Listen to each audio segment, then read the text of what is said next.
I am Ashleandra. I'm the multicultural and LGBTQ intern for the center. Just a couple of rules before we get into the brown bag for today. So for our panelists, which is now involves me as well, speak up. Using the microphone will help you if you don't project. Announcements for the week. Tonight at 7 p.m. we'll also be filming the screening in its entirety at Alana from 7 to 9, and there'll be discussion after that too, led by Alexis. Tomorrow at 5:30 in Love Auditorium, Michael Jeffries will be speaking on Black Aspiration After Obama, so check that out.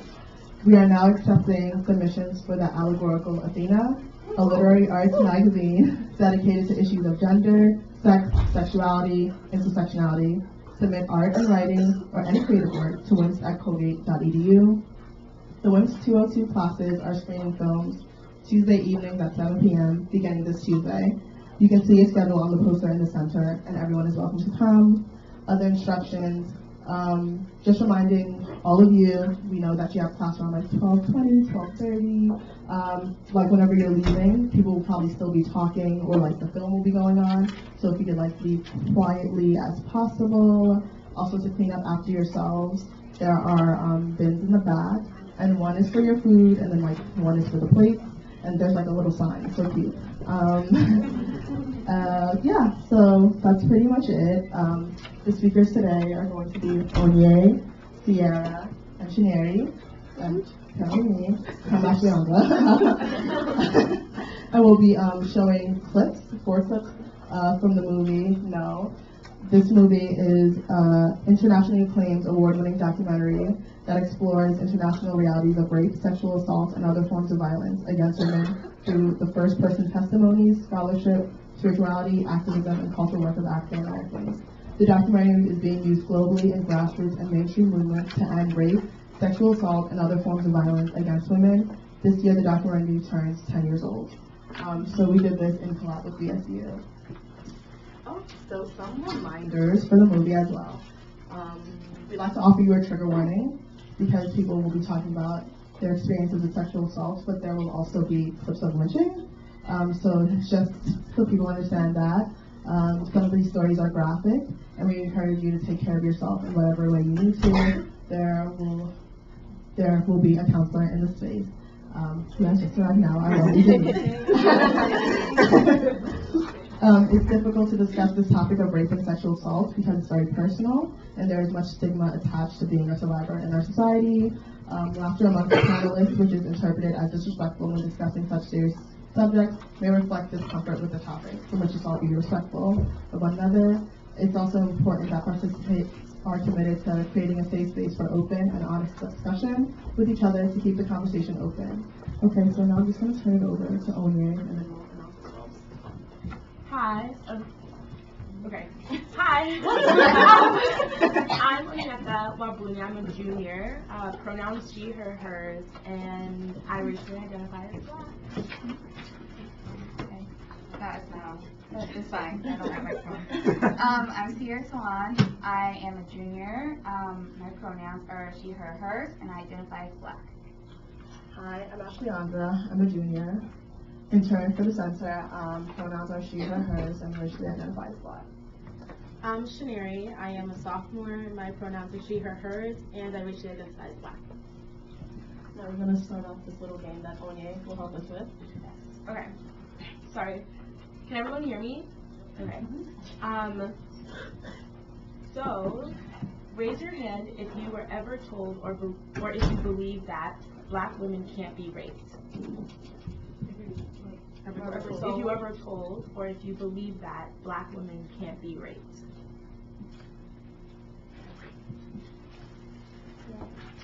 Okay, so that's false. Yeah, that's false.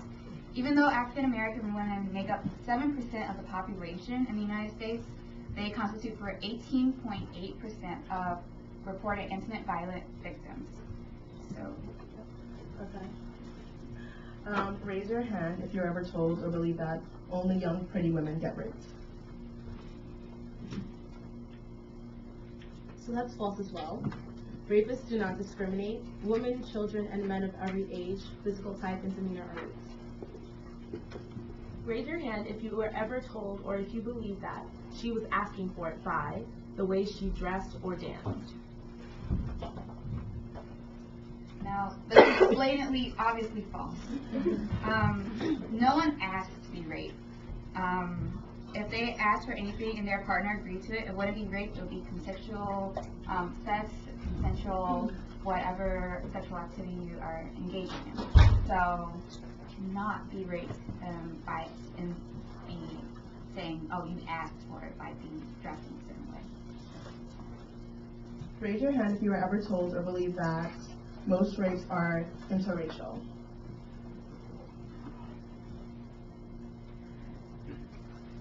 So that's false as well. Most rapes are actually intraracial. The vast majority of rape victims, almost 90%, report being raped by a member of their same racial or ethnic group. Raise your hand if you were ever told or if you believe that if she didn't fight back, it wasn't rape.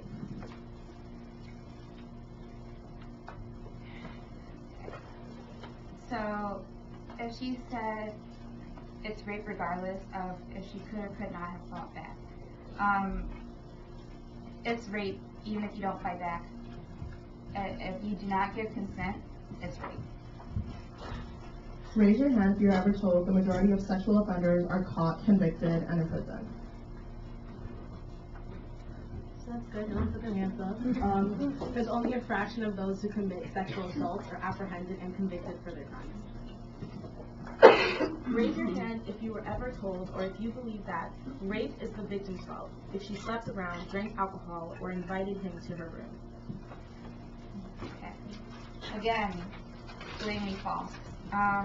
No one ever asked to be raped, no matter what the situations or circumstances they are put in at the moment of their rape. If they did not give consent within that situation, it's rape. Raise your hand if you're ever told or believe that a rapist is more likely to be a crazed, masked stranger who jumps out of the bushes than a good-looking college student. So actually, 73% of rape victims know their story. Raise your hand. Sorry, after you. Yeah. Raise your hand if you were ever told or if you believe that rape is an act of sex and passion. For example, a sexually frustrated man sees an attractive woman and can't control himself. That's also blatantly false. The vast majority of rapes are done by people who you know, and they're very much planned date rapes. So that's also. And also, raise your hand if you are ever told or believe that many women say no when they mean yes. So no. When a woman says no, she means no. It does not mean yes. It means no. All right. And oh no. So we just did this little exercise because we want everyone to know that myths only serve to demean, obstruct, appropriate legal remedies, and minimize the seriousness of sexual violence perpetrated against African American women and women as well. And I will just this is going to be a little quick one. Raise your hand if you were ever catcalled or whistled to before. And raise your hand if you know someone who's a survivor of sexual assault. So I think just keeping that in mind, that all of the hands that rose up when the question was asked, a survivor of sexual assault, and that's being conscious and also being courteous in the space to one another.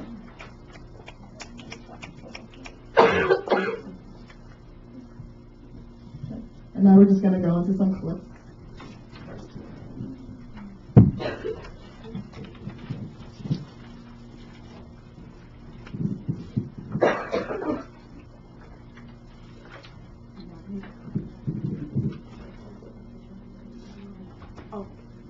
This is another trigger warning for this part. This is going to be the same with the lynching.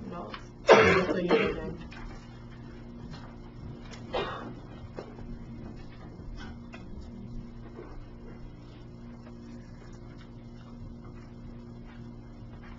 In popular imagination and also in our art form, the act of violence that initiated the migration is usually the lynching of a black male.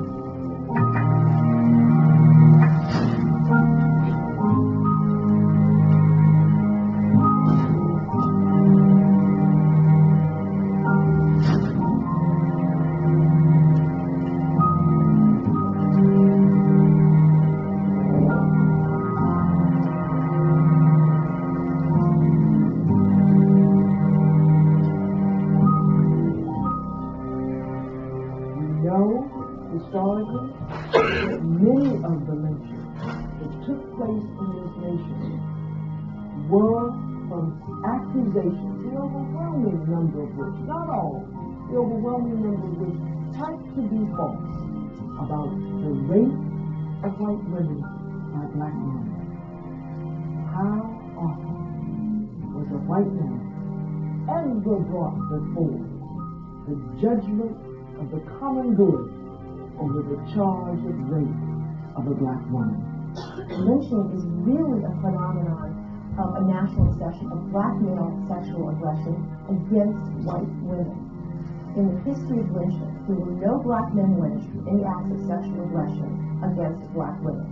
If it were not for the courageous, unrelenting work of Ida Wells Barnett, who was a major anti-lynching crusader, it's quite possible that the anti-lynching crusade would never have happened. So I would argue that African American women, more than anybody else, called attention to the lynching of African Americans. And by African Americans, they meant women, men, and children. In fact, many black women migrated as a result of national violence, and oftentimes sexual violence, sometimes within the domestic households where they worked, but also within their own families.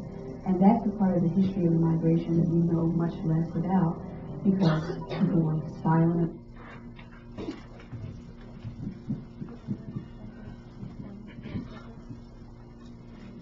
Hi.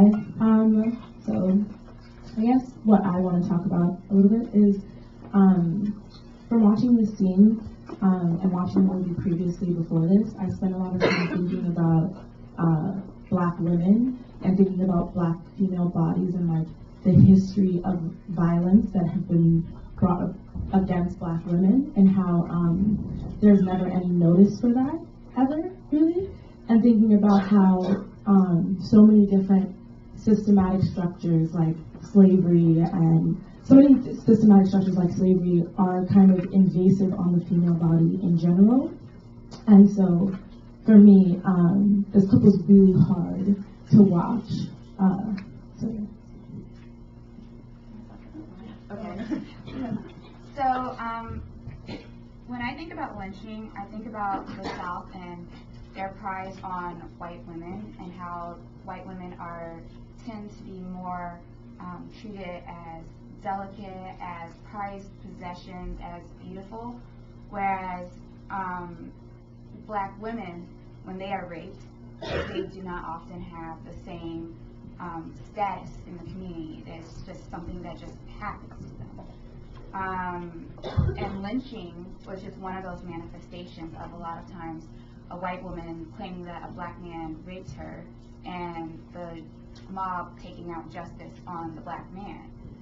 However, like in the clip said, a lot of times black women who had the same things done to them by black men, they did not receive the same justice. They were not lynched in lynching. This is not justice at all.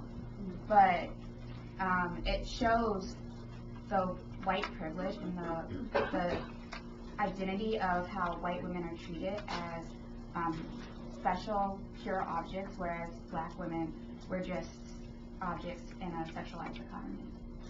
I think just to add to that, the reason why I liked this scene in regards was that it gave a historical context of just like recorded history of black women being taken advantage of with their body, and also being silenced in regards to like lynching was only towards black men over accusations by white women. And accusations is a really big word, because if you think about it, black men would not try to go against the people that were their like their owners. So it's accusations, and most times they were attempted or they were brought in, they wouldn't have just gone straight to them. So with that being said, hopefully you all watched the rest of the film, but the rest of the scene kind of goes into just like how that act of white men sexually assaulting black women were then replicated by black men from seeing just like, if they can get away with this and black women are silent, I can do the same exact thing. So I think it definitely gives a historical context of just how it not began, but when it was actually written down. I have like a lot of things going through my head, so I'm just gonna try to say them out and like be as coherent as possible. But when the scene came about lynching and about black men being lynched because of accusations of raping or like speaking to white women, I think about anti-woman, and just like when she's talking about like, don't I deserve these things as well? Like, don't I deserve the best things in the world? Don't I deserve to like be carried over puddles? Things like that. And just thinking about like what people have said on this panel, like the treasure of white women then, but also like still today, of like being these like delicate, untouchable things. And even if anyone like looks at a white woman the wrong way, like they have to go down, and it's not like being tried in court, like they have to be lynched. Which is very like hard for me to like think about and like deal with. But then also what frustrates me is that the reason why lynching became an issue to the forefront was because of black women wanting to protect black men from these injustices, even though like throughout the film, like if you come tonight and see like those black men were also like doing harm to black women. So then this idea of like always like being there for black men and like protecting them, even if they're not necessarily doing the same like the other way around, which like was extremely frustrating for me to watch. So those are just my thoughts on that scene.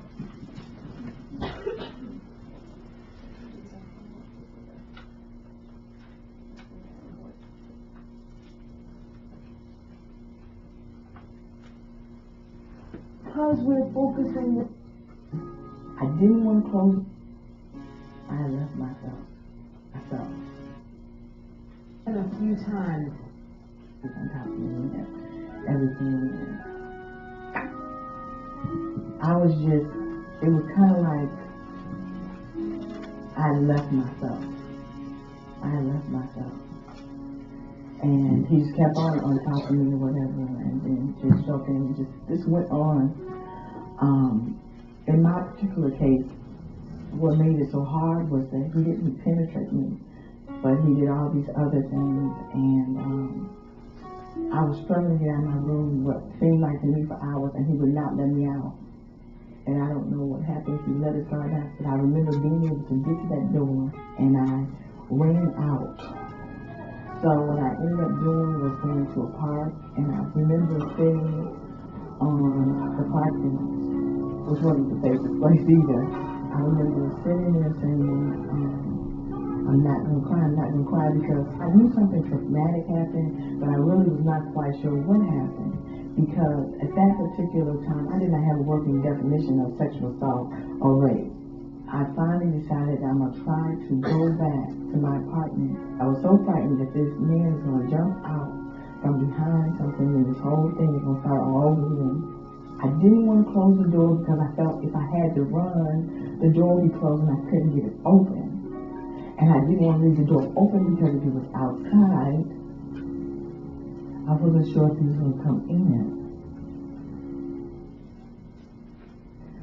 And so I went to the bathroom, and I got a broom. I went to open the shower curtain, and I was hitting at him, and he wasn't there. And then I ran back to slam my door and to lock it and put a key on it. I did not even think to call the police. I was on the predominantly white college campus, and we had some troubles with the police harassing black men. And then I thought, okay, I'm Black Student Union president. How is this going to look? Because I had advocated for black men in terms of the police harassment. And so I never said anything. And I buried it, I think, in the deepest part of my spirit.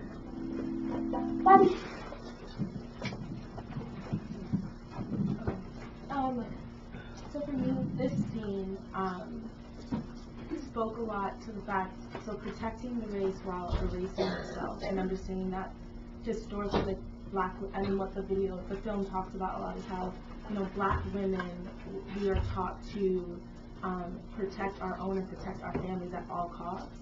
And I think that a really amazing part of the film that you'll watch later is that they speak a lot about how, you know, black men, they go out and they're oppressed by everyone around them, by white society, right? And then they come home and they want to have some type of power, so they take that power out against the women that love them and care for them and fight for them.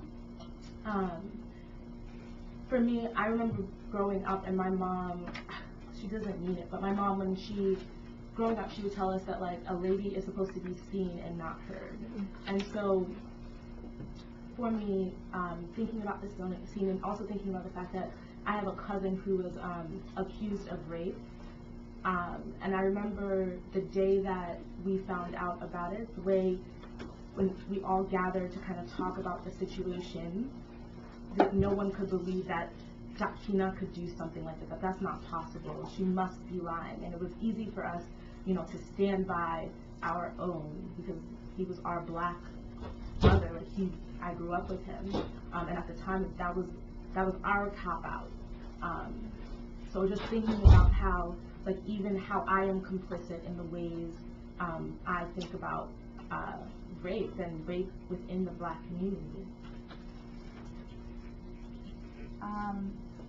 So, being a woman of color, a lot of times we're taught to be black first, women second. And that's because there are so many stressors in the outside world of like, police brutality or injustices that are associated with black that we like to support the black community as a whole. You're preserving the whole while at the same time losing a little bit of our feminine identity or our womanhood identity or whatever you call it. So, in that case, we as human beings, as people with intersectionality, women of color, we should start learning how to get more in touch with who we are and not betraying ourselves. In the film, you'll see more about this idea of treason and what does it mean? Are you treasonous because you ratted out your black brother because he did something wrong to you, or is it treasonous that you're not saving yourself, not protecting yourself from these injustices? So to second off of that, like the idea of the treasoning, and then also just like, are you treasoning the community by not allowing the rest of the community to know that there's someone amongst us that is doing this harm, right? And then I think also, like, especially in the film, that I think is very important to get is that penetration is not the only form of sexual assault. And I love that she mentioned that that was her form of, like, that it wasn't her form of sexual assault, so that you can get that in your head as, like, another way that you can be assaulted. And I think her telling us, like, how she's in Black Student Union, how she's also an advocate, shows you how being social activated but also taking care of your community sometimes erases yourself at the same time frame. So and then also just the idea of like crippling your own folk. So like how she was saying, they're already being harassed by the campus safety officers, our black men. So do I add to this and I bring this out and put my own other black brother in like more trouble? Or do I just stay silent and focus only on making sure that campus safety doesn't harm them anymore? I also thought it was important that she brought up that she was the president of Black Student Union and she had been advocating for these things, because I think it shows how politics play around on college campuses and how like friend groups and things that you're involved in can stop someone from reporting sexual assault, or like can stop someone from like bringing someone out to light because you think it's your responsibility to protect them. And just like being in that position where she had worked so hard to make sure that black men aren't constantly being policed by campus safety, but like if she brings up this case of like being sexually assaulted by another black man, like her fear isn't necessarily that the campus safety officers will like try to get the one that raped her, but her fear is that they will then start policing every single black man on the campus because they all look the same in their eyes. So like having to deal with that as well. Yeah, and then I think going off of what was said before, I feel, for me personally, I think that I was taught that my blackness came before my womanhood or like my womanness, because not everyone sees black women as being women, but everyone sees black people as being black. So then my duty is then not to like hold on to this thing that people won't even acknowledge. Like, they won't acknowledge that I have like a womanhood or that I am a woman, but like they'll treat me however because I'm black, and then like staying true to that. And then watching this made me realize how detrimental that can be, because at what cost am I not a woman? Like, and at what cost am I like no longer a person? And I have to give all of these things up to protect the race, but like then in some ways, going off of the aspect of treason, I think that it's, so the way the woman says it in the poem, which will be viewed later, is that she's like, it's not treason that I report you, it's treason that like, you know, we're facing all these oppressions together and you still did this to me. And I think that that's how it should be viewed. It's not like treason that you bring up someone else in your race that has like done something to you, but it's treason that if they know you're going through the same struggle, like why would they even like hurt you more and like cripple you and like traumatize you? So yeah. I think just to add to what Ashleandra also just said about like not being seen fully as women, it's crazy because like black women give birth to these black men, so why are we not seen? And like we raise you, and like it's just very interesting.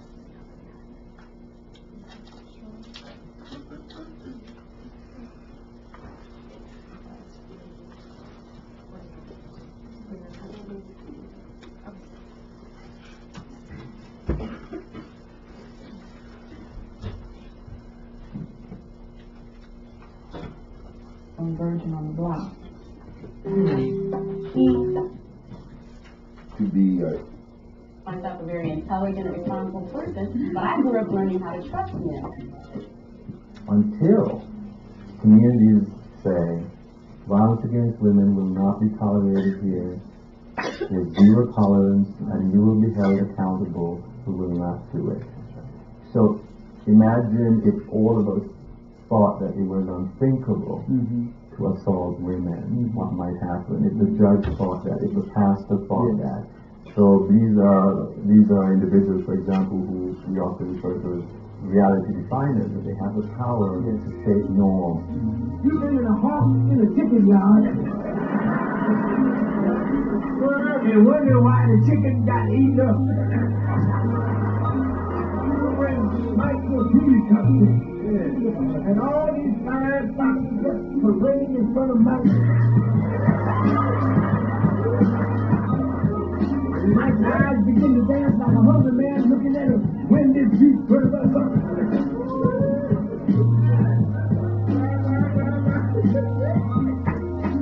She said, no, Mike, no. I mean, how many times, sister, have you said no and you mean yes all the time? Wait, I'm talking to women. We gonna talk now. See, the day of the BS is all over. You're not dealing with a man that don't know you.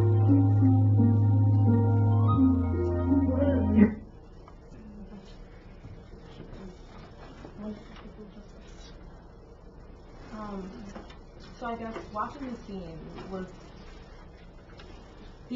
we have to stop teaching the idea that like women are something to be conquered and something to have power over.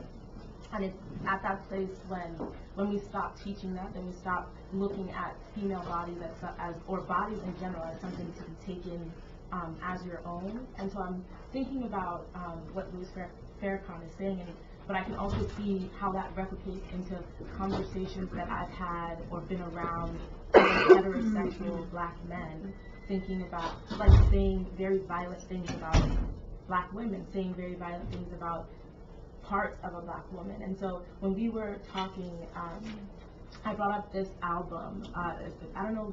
There's a Snoop Dogg album, and it's I don't remember what it's called, but on the cover of the album, there's like a doghouse, and then there's a black woman like in the doghouse, and you can only tell if you like look really close, and it's a woman, and she's like on her knees. And so when we are producing art like this, and we're producing music like this, and we're reading books that talk about women in this way, how is it that we are essentially giving an okay to rape? How is it that we are also a part of the problem? And so, like, I just, like, this is a while ago, but how is it that this also is something that you can find on this campus? Like, if you listen close enough to conversation amongst men or amongst women, you can hear some of this you will hear some of the same ideas. Okay, first things first, if a woman says no, or not even just a woman, if anyone says no, no means no. The problem with this is that men are not some crazy beasts that want like women and like your 3-piece meal that they can just like eat up whenever they want. Like if their passions are just too much for that, they have a problem and they're not human beings.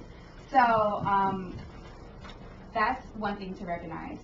Men are human beings that function. They have a brain. I know they don't always use it, but they have a brain. And if someone says no, no means no. That's the end of it. It's hard for me to hear the ignorance in that statement,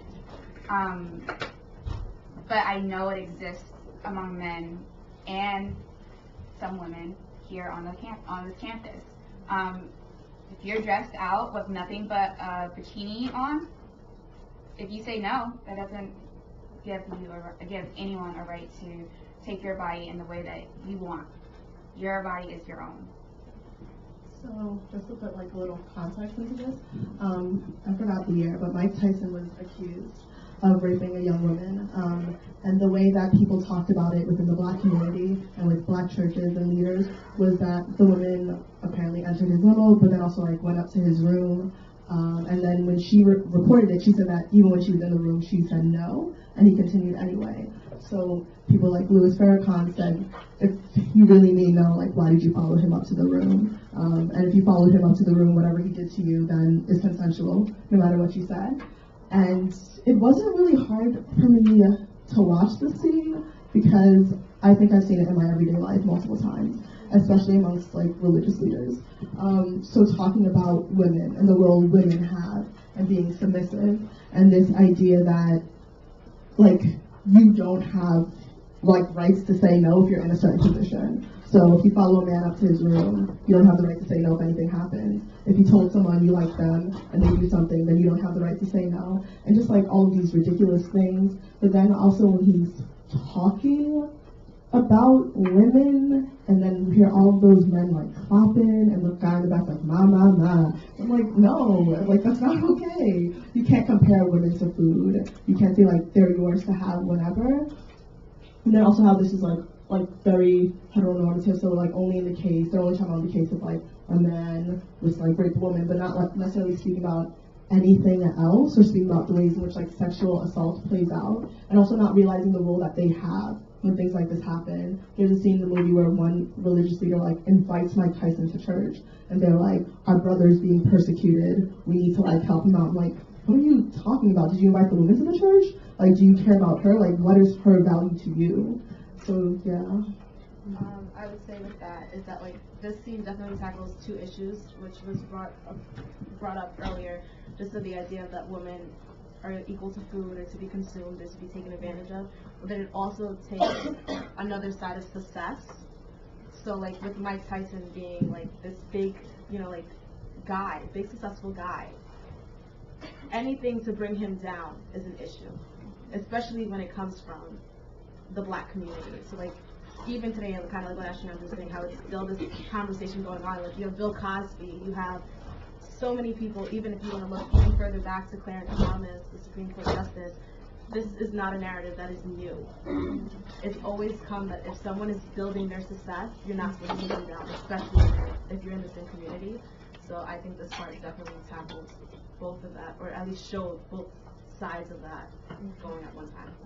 And then piggyback off what Chinyere said, the excuses we make for people that are successful is so surprising, because I was talking about this with my boyfriend, and he said that his mom told him back in the day, the show Martin, his co-host, the woman that he worked with, had accused him of sexually assaulting her, but like no one listened to her, and then eventually like the show ended, but like you don't hear things like that. You don't hear about Martin Lawrence and what happened with that situation, because anything that brings down the success of like a black man in media like automatically has to be ruled out false, because we have to like save our image in the media at all costs. And then to one extent I sort of kind of understand it, because I think that when black men or black people are brought out to have done some form of injustice, the toll that they have to face from media and society is completely different than when white people do something. And this can be seen like before the other week when Ali and Christelle did the brown bag about like how many of you know that these black men are sexual assailants, and like most people raise their hand. And then when like pictures of like white men that we watch all the time were up, everyone was like, wait, no, that can't be true. So just like things like this, but then also how wrong it is because it's at any cost to protect them. So at any cost to protect the image, even if the image might have been distorted and false, like we have to go to like those lines. So yeah.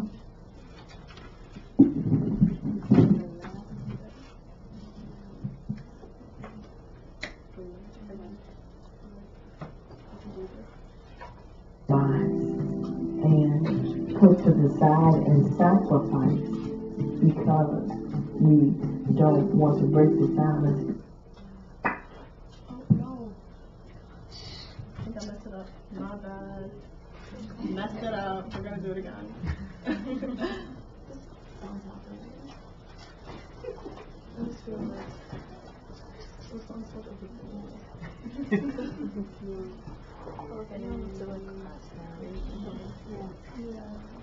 Because it would hurt a family friend.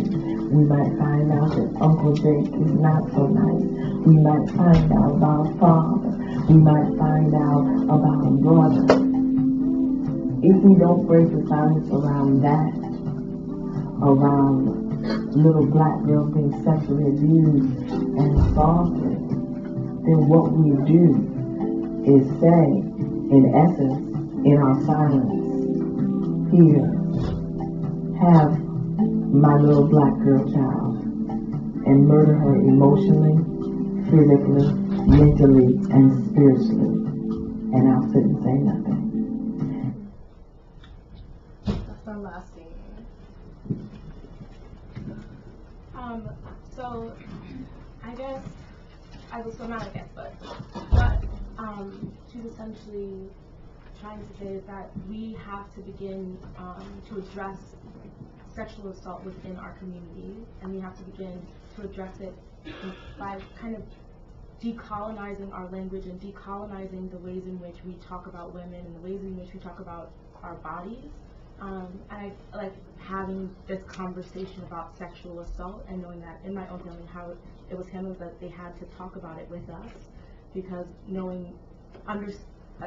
they were attempting to teach us how, like, we can get taken advantage of, and that, like, because of power meant a lot of times men are taught that, like, in order to exert influence and exert power, they have to consume what's around them. And so in the context of my aunt and in the context of my family, we had to learn to talk about these issues because they infiltrate all of us at all times. And so yeah. So silence is violence. That's pretty much it. If we don't say anything about these people who are committing these crimes, they're going to keep committing these crimes. And by our silence, we are not valuing black people, black lives, or black little girls, even other people of color. We're saying, okay, we don't want to make this into a bigger deal than it has to be. We're going to be quiet. But in our silence, we're allowing people to take advantage of other people. And silence does not help anyone. It doesn't help the victim. It doesn't help the future victims because of this atrocity. So we need to start educating young children about sex, because once you educate them about sex and like consent, then you can start talking about sexual assault, because then they'll know like what is yes and like what I mean, like what I want. But because especially in my household, like sex is like stirred away from like at all possible angles. I'm 20 now. Me and my mom have never had the talk. We are never going to have the talk. And like it seems like funny, but then also thinking like everything I know about sex and sexual assault, like I've had to hear from other people outside my family. I had to read, like I had to be like taught by friends, and sometimes you don't always have the right friends around you to help you with that situation. So then, like, how is that dangerous just because you as a parent don't want to go through this, like, big process of telling your kid about sex or sexual assault, then they have to, like, then educate themselves, and that makes it very dangerous as well, so. So I wish I told you guys this fact, but there says, like, about 54% of rapes that women experience occur before they turn 18. And I think that's a pretty big thing because that means that these people are not 18 and not of age to have sex, okay? So, with that being said, I remember, like, being, like, I guess youthful, because I'm still pretty young, but being younger, and just being told, like, don't go to this person's house, because bad things can happen, but you never know what bad things are, right? And what I liked about this scene is that it's like, most of us are misinformed or just never received education of what sexual assault is, that it's not just penetration, or just the whole definition of what sexual assault is. So, in like cases of this, you have children that don't know what's going on, and they're put into this situation when they're with a family member that takes advantage of them. They leave and they think maybe that's what's supposed to happen as a granddaughter of this person, as a daughter, as a, maybe even a son, or etc. But just maybe that's what that family member is supposed to do. Maybe everybody in the family goes through this initiation, and so they stay silent. And then it's also just the fact of, like, if I say something, well, no, the first thoughts that come to the head, like, I don't know for sure, but it could be not, is this rape, but is this what everybody else goes through in the family, / who can I turn to, and then do I want to be that person that maybe ruins the image of this person, or / who people believe me. So I think, like, just with this, education is well, and I know we don't want to talk to our children about sex at young ages, but they need to know some type of definition of what it is, like Ashleandra was saying, or just what sexual assault is, so that we can hammer this out and maybe hopefully prevent some of this from happening, or at least being silent about it happening. And that's the brown bag. So if you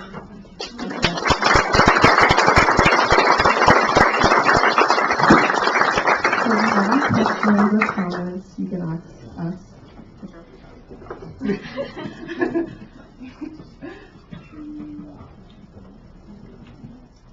Yes. Oh, that's a good question. So I applaud all y'all for doing this because it's a really important topic, and I think it's really good. So I guess one question I have is just, it's kind of a complicated one, so I'll try to simplify it as much as possible. How do we kind of advocate the rights for women of color while also not bringing down men of color? Like, so like, you kind of touched on that a little bit with like Bill Cosby and Martin Lawrence and other people. But I feel like there's still this constant narrative of black men, or just men of color in general, being sexual predators, essentially, like rapists. They don't care about consent, it's just about getting their own. How do we kind of tackle that without at the same time supporting black women? Because I feel like the issue then becomes, how do we support how do communities of color support themselves, but also kind of get rid of these issues? Because I feel like, you know, having those stereotypes out there of like men of color being rapists hurts black women and women of color as well, because like they're just victims the entire time. So I guess like if you can expand a little bit upon that. I guess I'll try to touch upon that first. A disclaimer that I forgot at the beginning of this movie is that this movie is talking about interracial rape amongst black women, because we believe that that is something that isn't really spoken about, not only on this campus, but like at all. But that does not mean that all black women are like rapists. Like, and like just like the fact that before, a lot of the rapes that happen are interracial. So just like keeping that in mind. And with that whole situation, I guess, okay, even though many of the people that came up against Bill Cosby were white women, I haven't supported Bill Cosby since my dad told me about the pound cake speech. And that was essentially where he was sort of kind of telling black bodies to like pick themselves up by the bootstrap. And if they like spoke proper English and acted a certain way, then their lives would be fine, and they just need to get over themselves. So ever since I heard about that, like, you know, it's not really a fan. So I guess it wasn't very hard for me to be like, okay, like, sure, like, you're under the bus. But with that, like, being a person that also watched a lot of the Cosby Show and saying that that did have an influence on me, I don't necessarily, so people, when that happened, people attacked the Cosby Show. There was an ebony cover where it was a picture of the Cosby Show and they put a glass, like a broken glass to it, saying that there was like this distorted image. And with that, I didn't necessarily believe so because it was just a show. They were actors. It's not like his real life that he was taping, and he was this like wonderful father, and then all of a sudden this comes out, and like the image is like distorted. So for me, I sort of kind of support the show because like there are other actors on it besides Okogeri. What I am not going to support, and I don't think I will ever support, is just standing up for him because he's a black male. Because I think if you've done something wrong, especially sexual assault, then like you have to be not trial, but like you have to be brought up for that, and you have to be held responsible for that. And yes, you might be facing other oppressions, but like it's not okay that you did it. So like that's the way I feel. Like I know I was speaking to my brother, and my brother was like, "Oh, he's just this like great actor and this great like role model for black bodies, and they're just doing this to like bring him down and all that type of stuff." And I'm just like, how do you sound right now? Like, think about what you're saying. Because he is this wonderful person, because Bill Cosby is Bill Cosby, he can't do no wrong. That's not okay. Like, and that's how people say it. They're like, oh, Bill Cosby has done so much for the community, we can't bring him down. Well, we sort of kind of can if he's a sexual assailant. And we have to like continue to like think about that as well, and like how do privileges play out when you say stuff like that? So my brother being a man, like how did like his privilege play out in saying that, oh, these women are all lying? Because he wouldn't have to be the one, or let's say like for the most part he wouldn't be the one like bringing up charges. So I think about that as well, and like that's something I constantly like think about. Like, yes, I am here to support you as long as like that support is like mutual and you're doing the right thing. And then another note I'll bring up before I'll stop talking is D.L. Hewley, who's also another comedian and also doesn't like Bill Cosby, was talking about how he had a neighbor, and his neighbor watched him a lot and helped him become a man and like teach him so many things. And his neighbor was great to him, right? And then a couple years later, it was found out that his neighbor was raping his biological daughter. So this idea that like people can only be black or white, they can only be like one or the other, when like you could be doing good things to one person, but then also be doing like really shady and inappropriate things in another lens. And I think all of those things have to be brought out. I think it's definitely a hard question, Benny, to elevate both men of color and women of color at the same time while not silencing one, only because history has shown that women are always silenced. I mean, I think it would be one of those things with accountability. You would definitely have to check the privilege at the door. But along with that, also examine maybe the historical context behind why that individual is doing that, because most times they have been sexually assaulted by someone else and they're mimicking this behavior. And not to say that that history excuses their behavior, but like I said, like that can give another nuance to why this is happening, and just the accountability. Maybe just it's a hard question to see how can we go from here and just make sure everybody's elevated. And I guess also I'm thinking about, so I think also, Benny, that like it has to be something like we just like one, we have to know that it's not just black men that rape, like rapists can come in all ways. And I think that that's also linked to something. So last semester I took this gender and politics course, and the first paper that I wrote and like loved this class was on in what ways do men benefit from feminism. And like a big part of like my argument was talking about like violence and aggression, and when we begin to like unteach patriarchy and teach that like that we like even men, like most men can't achieve this type of hegemonic masculinity that we strive to, right? And so like when we can begin to kind of unteach that, then then things like violence and aggression, like there won't be a need for that at all. Like we have to unteach patriarchy in its like wholeness before we can even talk about the individual. And I think that that's where we start, is starting to just decolonize and deconstruct the system that kind of controls our interactions. And then also another thing that I read before is that like, okay, so in supporting, if black men, right, if everything's all well and done, black men reach like higher like levels of success, if they are still oppressing black women, then the race is still like falling short behind. So like we are not like back burner issues, like, oh, let's help like black men first and then we'll think about black women. Like we have to be thinking about all of us at the same time continuously, or you're like not doing anything at all. Kind of thinking about, Benny, what you were saying, what you all have brought, and again, thank you. This is a really excellent panel. You all worked really hard on this analysis. Is a couple of things. Is when you were saying, like, how does feminism benefit men? I think the accountability for rape in any community is going to benefit men exponentially because it's 1 in 6 boy children that are sexually abused. So when we're thinking about child sexual abuse as well, boys are very vulnerable, so are girls. So I think that's one way that, again, holding rapists accountable is going to just directly benefit men by preventing their sexual abuse as well. The other thing that I think you touched on, and maybe is more of a comment than a question, but when we think about white male fragility and we think about false accusations, I think it's so prevalent on college campuses that white men are usually the first people to be like, she's lying, false accusations, you're trying to bring me down, when the history of who's making false accusations actually is quite rooted to white men making false accusations against black men in order to commit violence and to kind of maintain this, like Ciara, you were saying, this idea of purity of white women.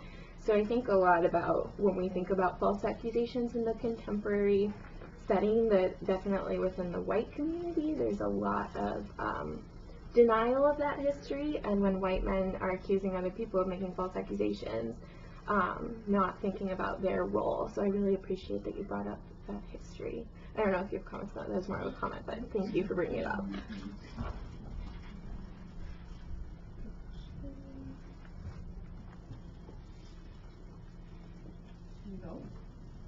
You good?